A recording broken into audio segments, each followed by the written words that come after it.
guys. Welcome to another episode of Evolved. I am your host, Monette Brann-Natta, and I am so happy to have you here with me this week to continue the discussion. Now, this week, a couple of things have been on my mind. So, we're going to go to school, and I have a guest that's wonderful that's going to help take us to school and help raise our vibration and consciousness a little bit. But before we get into that, I want to set this up so you understand what has been on my mind.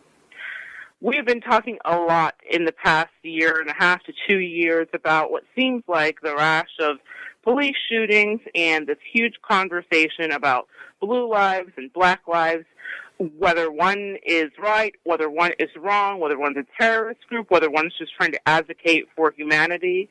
And I have some thoughts on this. Recently, a video on Facebook went viral, and a woman was pulled over, and she made a video from the incident, not while it was happening, but afterwards, and she was sobbing in the car when she made the video. She wasn't speeding, but she was pulled over, and she feared for her life, and she wasn't sure if she wouldn't become the next news headline. But the officer was kind, and he said, "Ma'am, you were swerving. Have you been drinking?" And she explained that she was driving across country to relocate to a new home, which was clear by the boxes and the luggage that were in the back of the minivan. And she said she may have dozed off, and he agreed. He said he sees it all the time, and he gave her a warning. He said that he was worried about her, and he just wanted her to arrive safely. She was overwhelmed by his kindness while simultaneously being in fear. She said she broke down crying in front of him on the side of the road, and he hugged her, and he asked her not to cry. She said that she stuttered, and she said, I thought. And he said, "I know what you thought. We're all not like that." And he parted ways. She was grateful and relieved, and she was overwhelmed by his kindness, and she wanted someone to know that she wasn't killed by the cops. In fact, she was treated humanely. And that day, her story was on the news. What she thought happened, but not in the way she thought it would happen. And that is the reality of a minority or a black person's perception of the police. Now, this is a woman that was upstanding. She had no issues, no tickets, no warrants. She was just a mom moving her stuff in a minivan who was tired. And that cop was really nice to her. So I want to be really clear. This is not about me giving talking points of propaganda, but I think that it's important to understand both sides and to have a discussion. And I, too, have recently had an experience like that. Just a few weeks ago, my mother and I were on the way home from an event, and I made a really silly traffic stop. I was sitting at a light, and there was a light in front of me. If you're familiar with Melbourne and Strawbridge Avenue, I was sitting at one light, and I was right up underneath it, maybe a little too close in my eagerness to get through it, and I stopped because I realized I wouldn't. And the light in front of me turned green. And so in my periphery, I saw green. It thought it was time for me to go, but in fact, my light was red. And so I went, and behind me was this cop in a SUV. I had seen him the whole time. I had my seatbelt on. We were obeying all the laws of the traffic, except for when in my periphery I thought my light was green. So I pulled right over to this little cafe called the Nome Cafe. I knew I was wrong, and I was upset, and I was nervous because I, too, have my own perceptions of what might happen with a police officer. No matter how intelligent I am or how much I know I don't have any issues or arrests or warrants, I still worry because I see what can happen. I'm the type of person that records police, actually, sometimes when I see them arresting people, because I never know what is going to happen. And that's my social justice warrior that's always like, let's be safe, let's keep everybody safe. And so I pulled over, and I gave all of the things that I needed to give to the police officer, and except for my ID, he asked for that, and I gave him my debit card because I was so nervous. So that lets you know that there was a real fear that I had. He was a nice cop. He was very kind. He ran my stuff. He said, "Is there anything you want to tell me?" And by the end of it, he gave me back my stuff. He said, "I saw what happened. I know you totally didn't need to do that. You pulled right over." He parroted back to me all of the things that I had done right. He said, you had your stuff out the window for me. You guys had your seatbelt on, whatever. He just told me all of these things, and he said, thank you so much. And I was in tears myself, not trying to get out of a ticket because I didn't know what was going to happen. But I was so nervous because I thought, oh, goodness, is this going to go right or wrong for me? That's a real fear that people have. And I've never been in trouble, really, and so it's not maybe normal or sane to think that I would worry about that. But as a black woman, I did worry about it. And he reassured me, too. He didn't hug me or anything, but he was so kind. It made me want to write a letter to Wayne Ivey, the sheriff of our town, and say, wow, today I was treated nicely. But that seems to be the exception. And that's what we're going to talk about today, that and a little bit about respectability politics. And these two stories are examples of the positive outcome. But unfortunately, we're made aware that all endings don't turn out this way. And that's what my guest here today is here to chime in on from her perspective. She is smart as a whip. She is a millennial who has grown up in a world that is very aware of social injustices. And I'm always amazed at her insight and wisdom. I've often wondered how she's evolved to her current way of thinking, especially because she's part of the majority. How did she get here? So I'm so excited for you all to meet this woman who would never call herself an activist, but who I have observed actively seeking to shift conversations and raise awareness. So she's an activist in my eyes, no matter what she says. She happens to also be my editor, who helps to smooth out all of my articles and often saves me from indulging in my love of commas, which I do have an affinity for. But most importantly, she is my friend. So I am so happy to have you on the show today, Bina. Welcome to Evolve. Hi. Hi. So we're going to jump right into it. You heard my stories there, both good stories, which it's nice to be able to say that. It's nice to have that perspective for myself. But like I said, I am that person that might record a cop and have with my partner and my partner is Caucasian, so he's saying, get in the car, because he just is like, he doesn't understand why would he do that. Now he does. And the first time I did it, I remember him being like, what are you doing? And I'm like, I'm making sure that everybody stays alive, and if anybody happens to die, that it's known.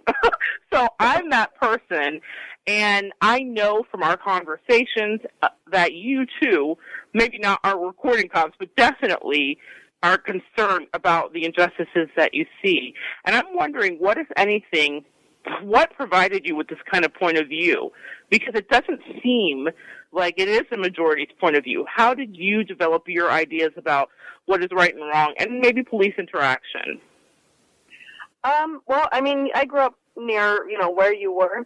But my dad, ever since I was little, my parents got divorced very early, and so he lived in a lot of alcoholics, drug addicts, and so the places I lived, I did get to see it a lot more than I guess probably some of the other kids that I maybe knew. Right. So I guess it always was logical, like, cops are scary and they can do whatever they want. And so it doesn't take it to be like, oh yeah, I mean, that happens all the time. Like, right. Just seeing it and actually seeing it happen, that's not difficult to see those videos and be like, and believe that, the cops are definitely doing things wrong. Absolutely, absolutely. And here's the thing. I want to see this. We as humans, whenever we're in quote unquote trouble, whether it's going to the principal's office or being called on something by your parent, we all get that feeling of like, oh crap, what did I do? I'm in trouble. That's the feeling we get. So I don't think that other people in our society, whether they're white or black or Spanish, don't feel a bit of trepidation if they get pulled over. I think that's a normal human reaction. But what I've been wanting to convey and have everyone understand is that it's elevated for people of color. It truly is. Like I just said, it's my experience, and I've never been in trouble. I have no reason to be worried, but I am worried, and I was worried, and I was in tears. And it wasn't because he was mean. He was actually awesome. But I felt that, and that's what I want people to know. Yes, we all have a reaction to being pulled over. We all are like, oh, no, what did I do? But I've seen videos where other people of the majority are pulled over, and they're almost indignant. And they're like, what have I done? And they're mean. And I would never even, like, it's all yes, sir, and no, sir. And, do you understand what I mean? There's a difference, I think, in the way we experience it. Yeah, absolutely. But I think about those videos where people get indignant. What people don't understand is, like, you have a right to get indignant. You can't just be pulled over for no reason. You can't be arrested for no reason. Resisting arrest is not a reason to arrest somebody. Like, you have to have a reason, but these cops don't. And so what people don't understand is, like, you can say, like, oh, well, I wouldn't do that. Maybe they should just act differently. But that's not how it works. Like, this is a system that's the issue. because these cops are realizing they can get away with doing things they're not supposed to be doing. Well, and you know what they say, when the cat's away or when something's away, the mice will play. I feel like because what you just made is a great point, because they have been, a majority, let's say, of them have been able to get away with literal murder at times, that it emboldens the others to behave as such. And there are all kinds of social experiments that are done when you remove or give authority, absolute power to a certain group. What is the saying? Absolute power corrupts absolutely. So this is what I think we're experiencing. And no, not everyone's like that. Like my stories to lead in here this morning, they're not like that, everybody. Some of them are nice. And I could see the kindness in the cop that pulled me over space as he was saying, like, to me in his own quiet way, because, you know, I do my readings and I'm very empathetic. And he was saying to me with his energy, don't worry, like, you're fine. Nothing's going to happen to you. And I appreciate you for doing what you need to do. And there was this human exchange, but I don't know that a lot of people get to see that. So, then we come to the debate about Blue Lives and Black Lives Matter. And this has bothered me the whole time. Not because I don't appreciate cops, because, again, my experiences have not been what everybody else's experience have been. But I see what the point is, and I'm wondering for you, are you able to see both sides of the Black Lives Matter and the Blue Lives Matter debate? I understand both arguments, but I think that people assume when you're like, can you see both sides, that you're understanding and accepting both sides, but that's not necessarily true. I understand both sides. Is absolutely wrong. Okay, could you repeat the last sentence because it kind of broke up? But what did you say? I think that people think that, you know, when you understand both sides, it means you agree in some way with both. But that's right. not necessarily true. I understand both sides, and I understand arguments, but I definitely think Blue Lives Matter is wrong. Okay, and why do you feel that is wrong? Well, Blue Lives, that's not a real thing. That's a job. You chose that. It's clock in and out. You know, black you don't get to shed that, you know, at 5 o'clock when your shift is over. Wow, that's probably the most succinct way I've ever heard it put.